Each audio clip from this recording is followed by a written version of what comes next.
It has now been 5 months since Kosovo held its general elections, 5 months since voters cast their ballots in what should have been the routine of imperfect workings of parliamentary democracy.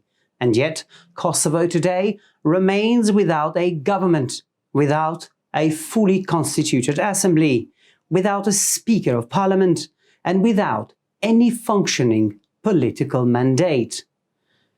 The numbers are damning. 41 separate parliamentary sessions have convened since April, each attempting and failing to elect a speaker.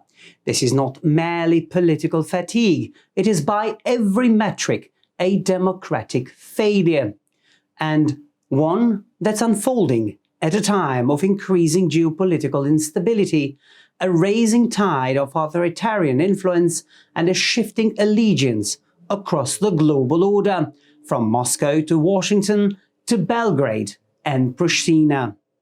So, what's going on?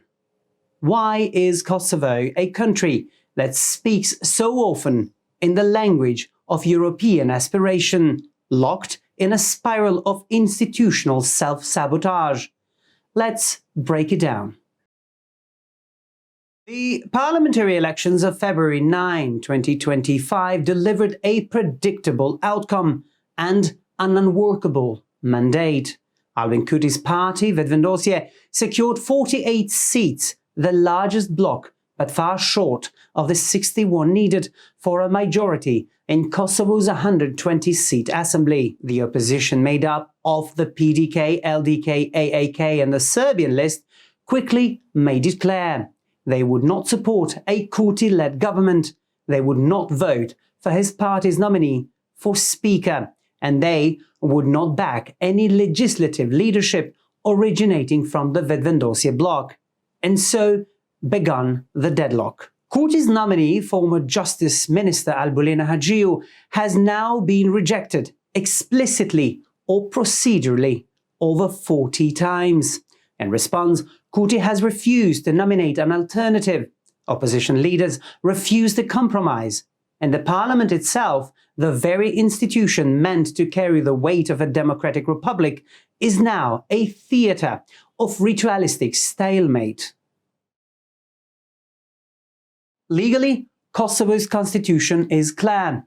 The assembly cannot move forward, cannot approve a government, cannot pass a budget, cannot perform oversight until a speaker is elected. In other words, Kosovo's entire institutional future is now bottlenecked through a single vote, one that has failed 41 times. The constitutional drafters never anticipated this level of coordinated intransigence, and in that absence of foresight lies the true fragility of Kosovo's democratic model. Last week, the Constitutional Court issued a rare intervention, giving Parliament 30 days to resolve the crisis or face uncertain consequences. The deadline expires at the end of July, and if the Assembly fails again, Kosovo may face yet another snap elections, deepening the public cynicism and wasting yet more time, more money, and political capital.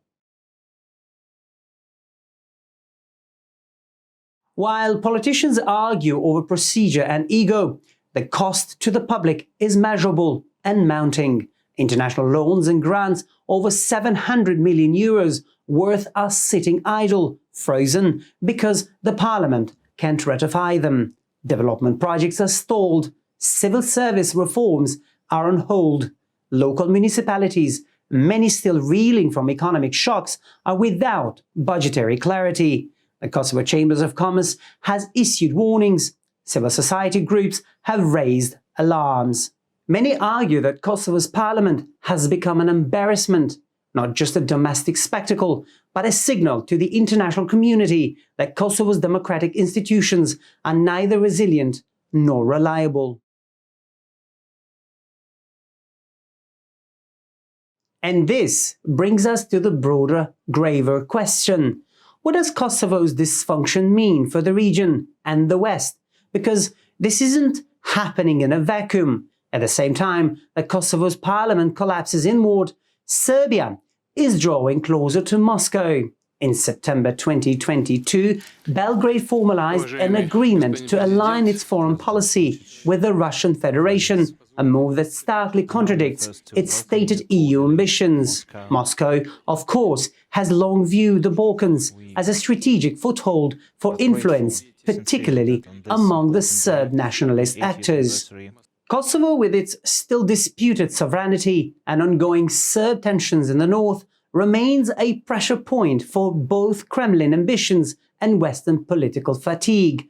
Washington, once Kosovo's unflinching advocate, is now navigating a more transactional foreign policy environment and has been notably cautious in engaging with this crisis. In Brussels, the European Union has expressed concerns, but beyond gentle diplomatic nudges, there has been no serious intervention. And so Kosovo stands at the fault line of global power realignment, ungoverned, unfounded, and politically adrift. If there was ever a time to have functioning, legitimate institution, the time is now.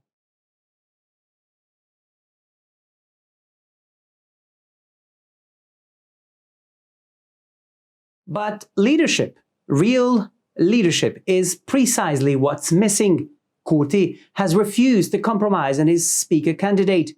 The opposition has refused to offer a constructive alternative, while President Osmani, active behind the scenes, has little constitutional leverage to impose resolution. This is not a clash of visions. This is a failure of courage. And the longer it persists, the more it threatens Kosovo's standing, not just in Europe, but in the eyes of its own citizens. There is now genuine public anger, not just with Kurti, not just with the opposition, but with the entire political elite. Kosovars are not asking for miracles, they're asking for a government. They are asking for competence, and above all, they are asking for politicians who understand the weight of their office. Kosovo's story, born out of war, resistance, and international recognition, has always been a test of whether a small, proud nation can stand on its democratic feet. Today, that test is being failed, not by external enemies, but by internal paralysis. And the consequences will not be contained within Kosovo's borders. In an age of rising authoritarianism, of Russian revanchism, of alliance influx, the West cannot afford a partner that cannot govern itself. And Kosovo cannot afford leaders who mistake electoral victory for a blank check. In this moment of global instability, Kosovo's institutions matter more than ever, because the next phase of this geopolitical contest won't be won with tanks. It will be won with credibility, cohesion, and constitutional maturity. And right now, Kosovo is losing that fight.